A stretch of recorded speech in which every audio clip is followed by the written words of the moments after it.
buenos días a todos. Vamos a seguir dando gracias al Señor y espero que este tiempo de reflexión en su palabra siga siendo un tiempo de adoración, porque adorar al Señor es abrir también nuestro corazón, escucharle con sinceridad, con apertura, con valor también y sin prejuicios. Y quiero empezar haciendo uno de esos típicos ejercicios de completar, ¿no? Pones una frase y te completa, acábala, ¿vale? Eso siempre los niños, el colegio, todos hemos hecho este tipo de ejercicios. Y os digo que es muy fácil, es solo una frase, lo único que no es en español, es en inglés, pero veréis que es muy fácil y la sabéis completar. La frase es, all you need is... No. Muy bien, aprobados todos. Aprobados. ¿Esta frase por qué es? ¿Por qué os suena tanto? Los Beatles, años 67, la BBC, la BBC, el programa o el concurso Our World, Nuestro Mundo, era una especie de Eurovisión y los Beatles iban representando a Reino Unido ahí en ese concurso, les encargan una canción, 2 semanas antes McCartney le dice a John Lennon, oye, ¿tienes ya la canción para la BBC? Y dice, ostras, no la tengo. En 2 semanas, All You Need Is Love, un temazo que ha pasado a la historia de la música. All you need is love. Todo lo que necesitas es amor. ¿Eso es verdad? ¿Sí? Hemos cantado hoy muchas canciones haciendo referencia al amor. La realidad es que la Biblia habla mucho sobre el amor. ¿Por qué? Porque Dios es amor. Dios es amor. Pero en la Biblia nos encontramos con un mensaje bastante diferente a tal y como se suele proponer en este mundo respecto al amor. Es un mensaje mucho más claro, mucho más potente y radical. La perspectiva bíblica del amor cambia el centro. El centro ya no soy yo. El centro del amor es Dios y a través de Dios los demás. Es decir, ya no es que yo necesito amor, dice, yo necesito amor, sí, pero lo que necesito es el amor de Dios para poder transmitir ese amor a los demás. Y fijar, en la Biblia se habla mucho y a Jesús le hacían muchas preguntas con este tema. En Mateo capítulo 22, ahora no, os lo voy a citar yo rápido, no es el texto central, pero sí está relacionado con lo que vamos a ver. Dice que un intérprete de la ley, para ponerle a prueba, muy habitual, se acercaban a Jesús para ver si le encontraban algo en lo que pillarle, pues le pregunta, maestro, ¿cuál es el gran mandamiento de la ley? ¿Y os acordáis lo que le dice? Le dice, amarás al Señor tu Dios con todo tu corazón. En aquella cultura el corazón era el centro de nuestra existencia, el centro de nuestras decisiones. O sea, será el centro de tu vida, amar a Dios con todo tu corazón, con toda tu alma, es decir, con todas tus emociones y con toda tu mente, de donde surgen nuestras decisiones, es decir, con todo lo que somos. Hay otro texto que añade, con todas tus fuerzas. Este es el grande y el primer mandamiento, y el segundo es semejante a este. Amarás a tu prójimo como a ti mismo. Y esto de amarse a uno mismo, alguno ya dice, madre mía, mal asunto. Alguien me decía, si tengo que amar a mi prójimo como a mí mismo, mal vamos, porque yo soy muy duro. Hace unos días también escuchaba a un amigo dice, yo es que suelo hablarme mal. No sé si has oído esto, ¿no? A veces tenemos diálogos internos con nosotros mismos malos, porque no nos queremos bien. Y a veces hay también una perspectiva de la espiritualidad, que es una perspectiva falsa, que lo que dice es que no, para ser espiritual y para ser un buen cristiano no me puedo amar a mí mismo, me tengo que despreciar. Para nada, eso no es verdad. El apóstol Pablo en los Romanos explica muy bien que tenemos que tener un concepto ecuánime, equilibrado de nosotros. No nos tenemos que despreciar, no me tengo que hablar mal. Podríamos poner un ejemplo así, un poquito sencillo, pero cuando estamos educando a nuestros hijos, pues a veces hay papás que miman mucho a sus niños, los quieren mucho, pero no les enseñan a que ese amor tiene que ser un amor basado en un respeto, un amor que tienen que...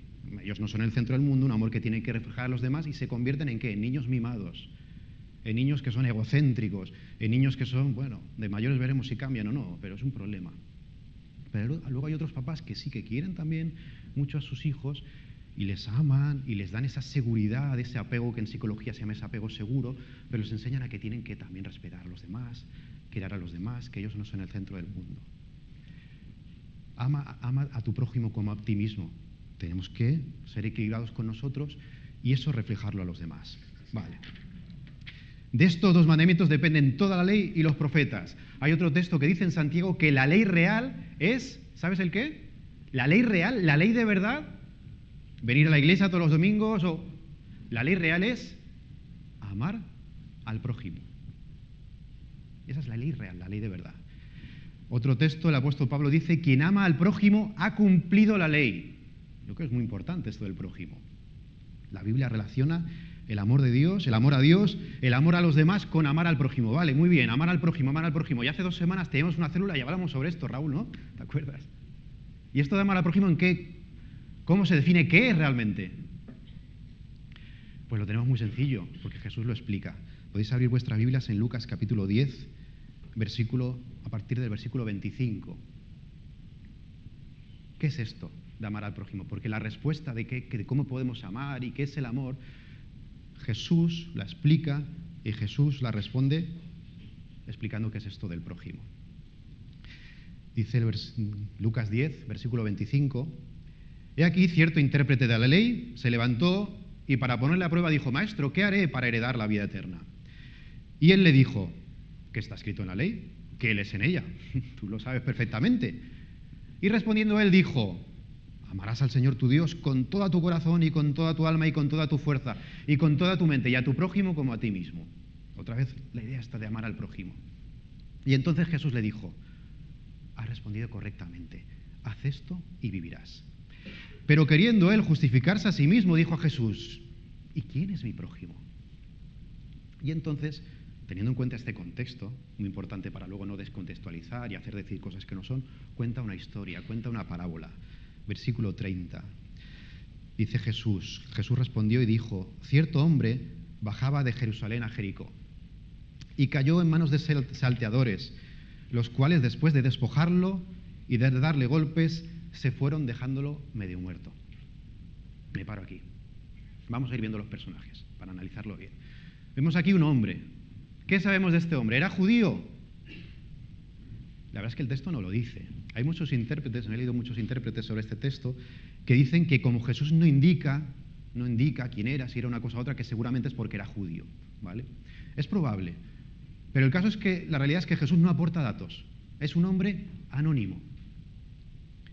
No dice que era un director del IBEX 35, ni que fuese un terrorista del ISIS o de Hamas, ni habla de su nombre, ni de su edad, ni de su origen, ni profesión, ni religión, ni ideas políticas. No dice nada sobre más que era un hombre. Este hombre estaba viajando un viaje desde Jerusalén, ¿verdad? Bajando de 27 kilómetros. 27 kilómetros desde 900 metros por encima del mar a menos 300 metros bajo el nivel del mar, que es donde estaba Jericó. Pues imaginaos, 27 kilómetros con esa distancia, con esa diferencia de altitud, pues un viajecito complicado, rocoso, escarpado, muchas cuevas, bueno, viaje complicadito. Y entonces le asaltan. Cuentan que Josefo, ¿sabéis? Gran historiador que habla de los tiempos de Jesús, que hubieron 40.000 trabajadores del templo que en esa época fueron despedidos por Herodes. Y gran parte de ellos se convirtieron en salteadores. La realidad es que en caminos complicados tal era un sitio ideal para que salteadores estuviesen ahí y pues consiguiesen, atracaran y consiguiesen lo que querían, que era dinero y provisiones. El caso es que este hombre lo atacan y lo único que sabemos de él, tú y yo, es que es un hombre que queda desnudo, queda herido y medio muerto, dice el texto. Básicamente es una persona necesitada, una persona en necesidad. Y seguimos leyendo, versículo 31. Por casualidad, cierto sacerdote bajaba por aquel camino y cuando lo vio, pasó por el otro lado del camino. Aquí un segundo personaje, un sacerdote, el representante de la religión oficial, representante y mediador de Dios con el pueblo. Muchos sacerdotes vivían en Jericó cuando no les tocaba el turno en el templo, de oficiar en el templo. Y entonces cuando acaban su turno, pues volvían a Jericó. Este hombre dice que lo vio y pasó de largo. ¿Por qué pasó de largo? El texto no lo dice. Podemos conjeturar, quizás por no contaminarse, ¿no? Si tocabas a alguien que iba a morir o que estaba muerto, te contaminabas, ¿no? Por no. El caso es que el texto no nos da detalles, podemos elucubrar. Pero la historia sigue, dice el versículo 32, y se repite una escena muy parecida. Del mismo modo, dice también un levita, cuando llegó al lugar y lo vio, pasó por el otro lado del camino. Y vemos aquí un levita. Los levitas tenían a su cargo funciones en el santuario, ayudaban en el templo, cerraban y abrían las puertas del santuario, dirigían los cantos. Es decir, si actualizáramos hoy a nuestro cristianismo tal y como nos organizamos, pues quizás sería un diácono o sería un líder de alabanza. una persona implicada con la religión, pero como vemos no implicada con las personas. Y reacciona igual que el sacerdote. ¿Lo vio? No podemos decir, no, es que no me he dado cuenta, no. Lo vio y lo evita. Fíjate que la ley decía que si por un camino te encontrabas un animal medio muerto, aunque ese animal fuese de uno de tus enemigos, tenías que socorrer a ese animal. ¿Cuánto más a una persona? Pero pasa de largo. ¿Por qué no ayudan? ¿Por qué el sacerdote no ayuda? ¿Por qué el levita no ayuda? Porque estaban interpretando desde la letra, no desde el amor. No desde la base de quién es Dios. ¿Y quién es Dios? Lo hemos dicho. ¿Cuál es la gran definición de Dios? Dios es amor. Las leyes, las supuestas responsabilidades más importantes, las agendas personales, habían petrificado el mensaje de Dios. Y Jesús llega en ese contexto y os acordáis que les decía, ¿oísteis que fue dicho? Es que estáis diciendo de Dios esto, pero yo os digo esto otro. Porque estáis manipulando a Dios, lo estáis petrificando, estáis convirtiendo amor en ley, algo vivo en algo muerto. No ayudan porque su religión había hecho que existiesen personas dignas de ser prójimo y personas que no eran dignas de ser prójimo. Pero entonces, como siempre, la historia continúa. Entonces, verso 33, cierto samaritano que iba de viaje llegó a donde él estaba. Y cuando lo vio, el texto repite la misma estructura otra vez, y cuando lo vio, pasó por el otro lado del camino, ¿no? Aquí ya cambia. Cuando lo vio, tuvo compasión. Es muy bonito que en la Biblia se relaciona muchas veces el implicarse en reconocer una situación. Y vemos que Jesús ve a todos como ovejas sin pastor y el texto dice que tuvo compasión, que se le revolvieron las entrañas. Y aquí este hombre, este samaritano, lo vio y se le revuelven sus entrañas. Tiene compasión. Lo primero, ¿quién era este hombre? Era un samaritano. Enemigos étnicos y teológicos de los judíos. El reino de Israel, ¿os acordáis? Reino del norte, reino de Judá, llegan los asirios, se llevan a los judíos, se llevan a la élite judía, pero ahí queda, el reino del norte queda más o menos, pero se va mezclando con gente que va pasando y según los judíos más estrictos, pues al final se hacen impuros, van manipulando su religión, van perdiendo su sentido y al final no son verdaderos judíos estos samaritanos, estos judíos que quedan ahí arriba. Tenían otro monte para adorar y no se ponían de acuerdo. No, tiene que ser aquí o en Jerusalén, no. Solo respetaban o aceptaban el Pentateuco, los primeros 5 de la Biblia, además con algunas ligeras modificaciones. Es decir, enemigos étnicos, religiosos. Para un judío eran herejes. Un samaritano nunca podía ser testigo en un juicio para un judío. Comer comida preparada por un samaritano era peor que comer cerdo. Y sabéis que para un judío comer cerdo, imaginaros lo que era. Pues si lo había preparado cualquier comida en un corte, no podía. No eran auténticos judíos. Podríamos actualizar esta historia y si Jesús la contara hoy, el buen samaritano sería el buen palestino y viviría en Cisjordania. Y los sacerdotes pues quizás serían judíos radicales o Netanyahu o alguno de estos. Pues podríamos cambiarlo también al revés. Podríamos llamar a esta historia la parábola del buen palestino. El caso es que este buen palestino, este buen samaritano lo vio y tuvo compasión. Y entonces cuando reconoces una situación y hay compasión, dice el versículo 34 que actúas. Dice, acercándose, le vendó sus heridas, se implica, derramando aceite y vino sobre ellas y poniéndole sobre su propia calgabadura. Este hombre había quedado destrozado, no podía ni andar. Lo llevó a un mesón y lo cuidó. Al día siguiente, sacando 2 denarios, se los dio al mesonero y dijo, cuídalo. Y todo lo demás que gastes, cuando yo regrese, te lo pagaré. Lo cogió, lo vendó, lo curó con aceite que se utilizaba para suavizar las heridas, con vino, tenía alcohol que se utilizaba en aquella época como antiséptico, lo llevó a un mesón, lo cuida, le da 2 denarios que era el coste de más de 2 meses de alojamiento y de comida, pero es que además si con esto no te curo no te preocupes, cuando vuelva lo que haga falta lo cubro. ¿Cuál de estos 3, dice Jesús, versículo 36, piensas que demostró ser el prójimo del que cayó en manos de los salteadores? ¿Quién mostró ser prójimo? O otra pregunta, ¿quién es el prójimo del sacerdote y del levita? Solo los suyos. Para los líderes religiosos el prójimo solo eran los judíos respetuosos de la ley y los prosélitos, los gentiles que se habían convertido al judaísmo. El prójimo era su próximo. A veces nosotros interpretamos todo el prójimo como se parece, el prójimo es mi próximo, son los míos. Y Jesús rompe con esa idea. El prójimo es ese otro que está en medio de mi camino y que me necesita. Fijaros qué sencillo. Ese es mi prójimo. Y los tres vieron a este hombre, pero reaccionan de forma diferente. Dos con indiferencia y otro con implicación. ¿Por qué? Porque tuvo amor. Eso es amar.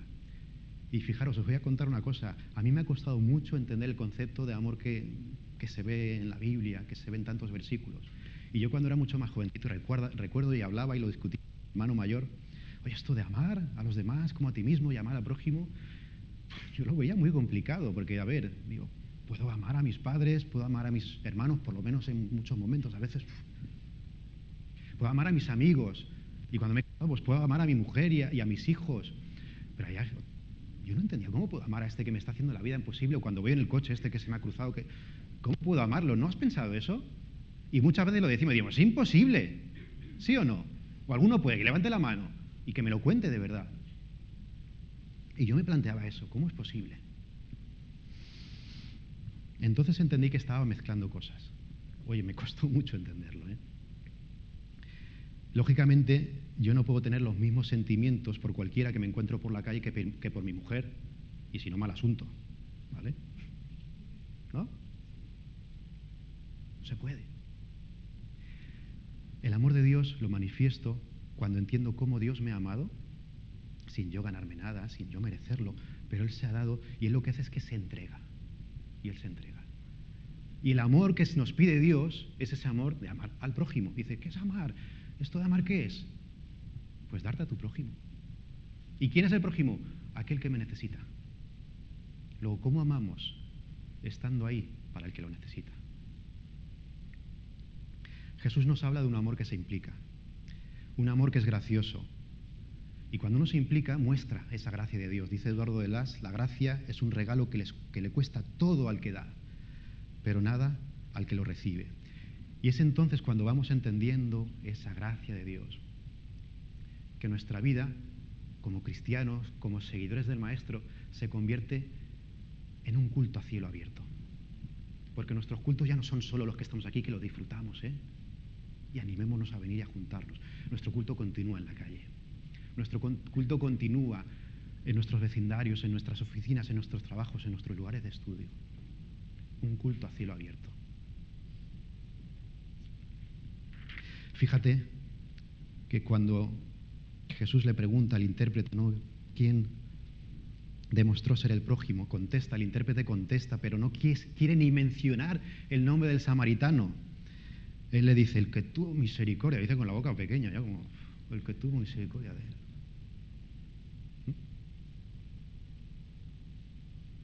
Yo creo que igual luego escupió y todo al suelo.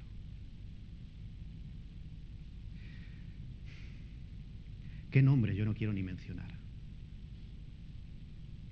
¿El del extranjero?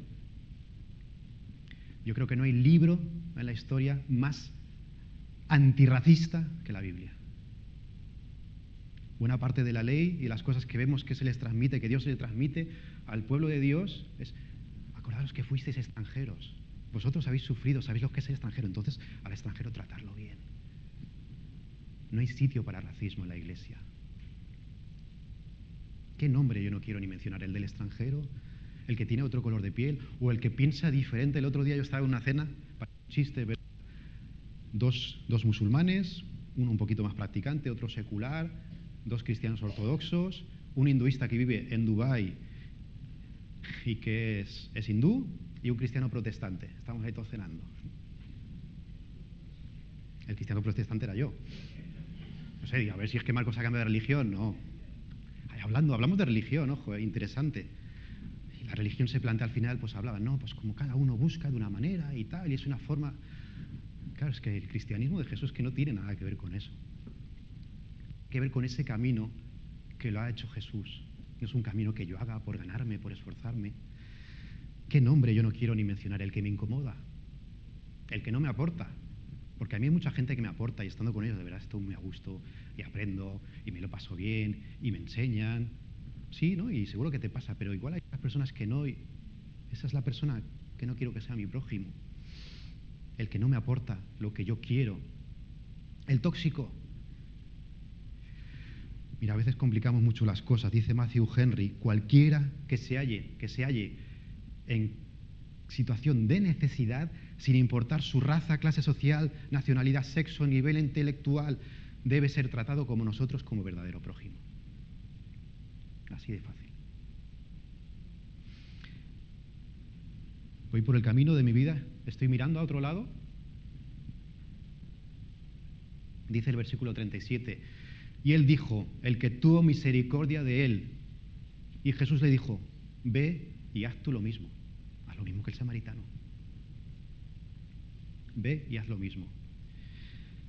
Jesús dio la vida hasta la muerte por revelar a un Dios que rompe las estructuras de poder, que rompe con las estructuras de marginación y de exclusión social. Y por eso en este mismo evangelio que estamos leyendo, en el evangelio de Lucas, cuando Jesús se presenta en su ministerio públicamente, ¿qué es lo que hace? Coge el rollo, ¿os acordáis? Lo abre y empieza a leer, el Espíritu del Señor está sobre mí, porque me ha ungido para anunciar el evangelio a los pobres, me ha enviado para proclamar libertad a los cautivos y la recuperación de la vista a los ciegos, para poner en libertad a los oprimidos, para proclamar el año favorable del Señor. ¿De verdad no te estremece el corazón escuchando eso? ¿No somos algunos de nosotros esos oprimidos? ¿Esos solitarios? ¿Esos que buscamos y buscamos el amor y no lo encontramos? Y cerrando el libro lo devolvió al asistente y se sentó. Y los ojos de todos en la sinagoga estaban fijos en él. A ver qué dice. Y comenzó a decirles, hoy se ha cumplido esta escritura que habéis oído. Fijaros, hablando de esta parábola, la del buen samaritano, la del buen palestino, en la Edad Media se abusó mucho de la interpretación de las parábolas, se hacían interpretaciones muy alegóricas, algunas muy sugerentes. Una de las más habituales respecto a estas parábolas, pues decía, mira, algo que no se debe hacer con las parábolas. Las parábolas generalmente son una respuesta a una situación muy concreta en base a un contexto, y tenemos que entenderlo, ¿no? Por eso he leído los textos de antes, de esa pregunta que hace este hombre, que hace este intérprete de la ley. Pero a veces se cogen, no, pues esto significa esto y esto otro, ¿no? El hombre herido es Adán, que venía de Jerusalén, pero baja, cae de su estado de inocencia, cae en el pecado, y están los ladrones, que es el diablo, ¿no? Que hace que caiga Adán. Y los sacerdotes y levitas, el sacerdote y levita, representan la religión del Antiguo Testamento, que no podía ayudar a Adán, que no podía ayudar a ese hombre necesitado. Luego aparece el buen samaritano, que por cierto, ¿quién es el buen samaritano? Jesús.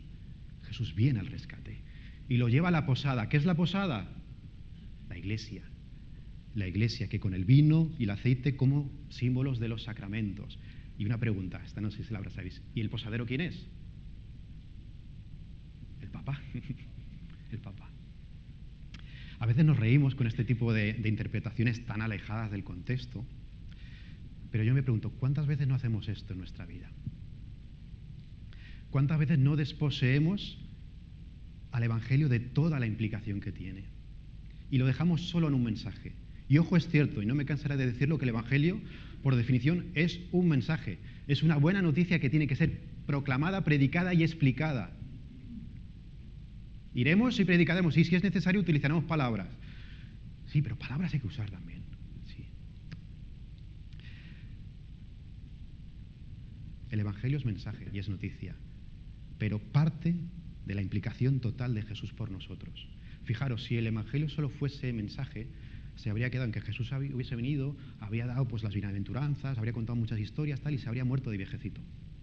Y eso habría sido, y sería un gran maestro, tal, y madre mía, qué lecciones nos ha dejado. Pero es que no fue esa la historia.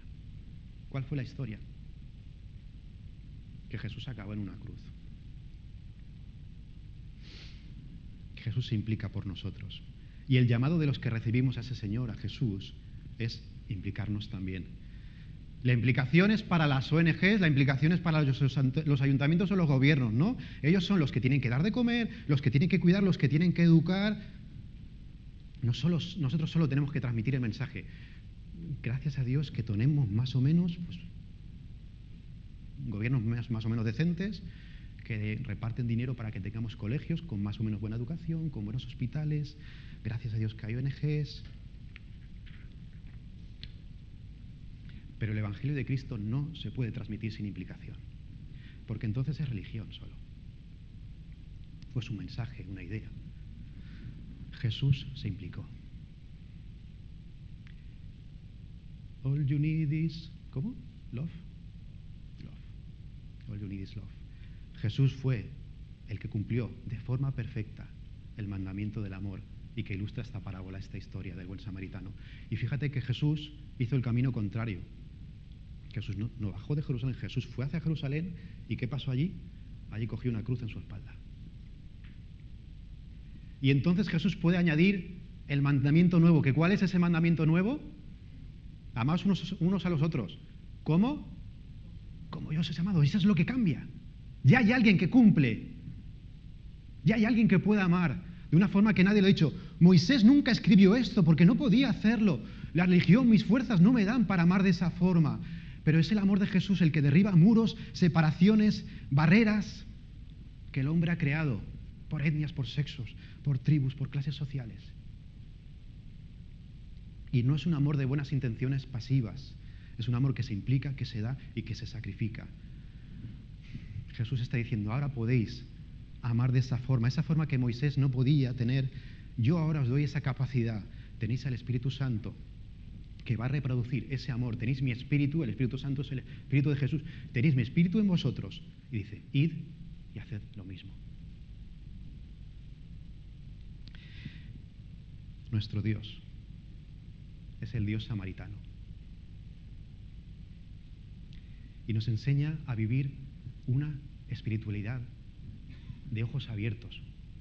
Yo muchas veces cuando canto, si me miráis, no me miréis, pero bueno, si me miráis, veréis que a veces cierro los ojos y está muy bien, ¿no? Para concentrarme y que cada uno lo haga como quiera, que cierre los ojos, que los abra, que levante las manos, a ver, que no se desnude como dicen que hizo David, ¿vale? Igual la liamos. Pero que cada uno alabe y adore como quiere, ¿no? Respetando a los demás. Pero que todos vivamos una espiritualidad de ojos abiertos. Viendo en nuestro camino las necesidades. El otro día, curiosamente, ayer, yo ya tenía esto más o menos preparado y a las 3 y pico había comido demasiado, unos calones brutales de mi mujer y estaba con la barriga hinchadísima. Tenía que irme luego a comprar unas zapatillas, uno de mis hijos, luego venir corriendo aquí a la iglesia, a traerlos y hablar con unas personas. Pero bueno, estaba descansando un poquito ahí y vemos unos WhatsApps en el chat de los vecinos. Una vecina que se le está inundando la casa. Extranjera, rusa, no sabía lo que hacer. Estaba la mujer ella sola, pidiendo ayuda. Oye, ¿qué tengo que hacer? Un vecino que es muy ayudador, que es el que tengo delante, le dice, oye, mira, tienes que hacer esto, tal, pero él no estaba. Ella dice, oye, ¿alguien puede venir a ayudarme? Nadie responde. Lo vemos Raquel y yo. Digo, me venía fatal. La hora de la siesta, de la poquita siesta que voy a tener, la barriga hinchadísima, que me dolía además, que me pasé un poco. Pues nada, bajamos, le cortamos el agua, le explicamos, mira, tienes que hacer esto, tal, hay que llamar a un fontanero, busca aquí, tienes seguro, no tal. Nada del otro mundo. Pero fíjate algo tan sencillo, de ver la necesidad de una persona que estaba en apuros en ese momento y pudimos ayudarle. Eso es espiritualidad de ojos abiertos también. Y ojo, no lo digo yo como papá, ni mucho menos, ¿no? Yo muchas veces en mi vida, ¿cuántas veces habré pasado de largo ante necesidades? ¿Cuántas veces, Señor? ¿Qué es amar? Amar es estar ahí para el que lo necesita. No alimentar rencores, orgullos, sentimientos de superioridad que nos llevan a mirar por encima del hombro. Amar es dejar nuestras comodidades, nuestras agendas personales. Amar es dejar de mostrar, porque yo aquí, y mostrarme aquí como yo soy. No, olvídate. Pues es que ante Jesús, lo que tenemos que hacer es hablar de Jesús y dejarnos de historia, de nuestras agendas personales, de intentar yo levantarme, de intentar. Lo que tengo que hacer es darme y ya está, como lo ha hecho mi Señor. ¿Qué cambiaría en mi vida si fuese un samaritano? Me he estado preguntando estos días. ¿Qué cambiaría en tu vida si fueses un samaritano? ¿Qué cambiaría en nuestra vida de comunidad si nuestra iglesia fuese una iglesia samaritana? Con eso no estoy diciendo que nuestra iglesia no sea una iglesia samaritana. Pero seguro, podemos ser aún mejores samaritanos. Campo Iglesia, ¿sí o no? ¿En qué me implicaría? ¿Qué actitudes dejaría? ¿A quién me tendría que acercar que hoy nunca me estoy acercando? ¿A quién no debería evitar? A esas personas que estoy saltando, ¿no? Que las estoy viendo. Ante todas estas preguntas que nos hace el texto bíblico, podemos hacer lo mismo, ¿eh? Podemos hacer como el sacerdote y el levita, pasar por encima, no contestarlas. Lo podemos hacer tú y yo, ¿vale? O podemos hacer como samaritano, contestar a esas preguntas y ponerles nombres y apellidos. ¿Sí? ¿Nos atrevemos a poner nombres y apellidos? ¿Nos atrevemos a darle forma? A contestar y no pasar por encima de la palabra de Dios. A veces la palabra de Dios está ahí y tenemos un mensaje claro y lo que hacemos es esquivarlo, ¿eh? Y no queremos. Y estamos haciendo como el sacerdote y como el levita. Amar es ser prójimo. Y ser prójimo es implicarse, es poner a Dios a través de las personas que nos necesitan como nuestra prioridad. Amar es poner a Dios a través de las personas que me necesitan por encima de mi comodidad. Amar es poner a Dios a través de las personas que me necesitan por encima de mi legalismo. Amar es poner a Dios a través de las personas que me necesitan por encima de mis prejuicios y por encima de mi agenda personal.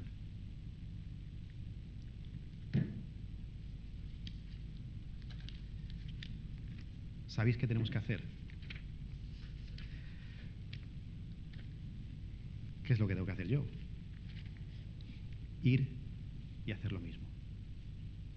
Que el Señor nos bendiga y que el Señor nos ayude y nos dé valor para ir y hacer lo mismo. Amén.